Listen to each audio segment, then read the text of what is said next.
Well, back here in Springfield, Missouri, Attorney General Eric Schmitt was on the MSU campus today. He attended the Better Life in Recovery's Addiction and Recovery Summit. Our David Chasanoff spoke with him.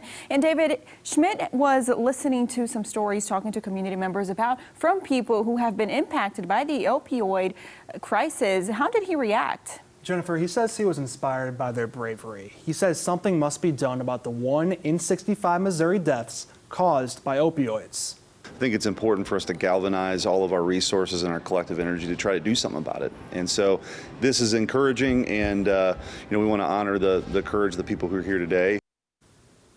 After talking with Schmitt, I met with 2 parents affected by their kids' addiction. I also talked to a student who is currently recovering.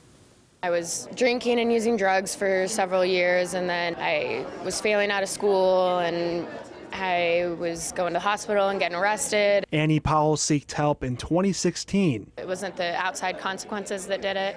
It was just that, I didn't have anything to live for anymore. Powell is now 3 years sober. It's incredible. It's hard for me to believe that I've done it. Powell's parents supported her during her recovery process. Father Jack Reed says more parents should be like this. We can't judge too quickly, and we need to look at ways of treating people more with respect and the medical issue versus just putting a label on folks that they're addicts. Reed's son took painkillers in college to recover from elbow surgery. Ultimately got addicted to painkillers as a result of that. Went through rehab a couple of times, really struggled. Reed was patient with his son, and it helped him succeed. Now he's got his degree and working very diligently on improving his life and moving on. Mary Hunt's daughter took Xanax and later heroin. Got in some legal trouble, went to prison for a while. After prison, she went to rehab and is now 16 months sober. I'm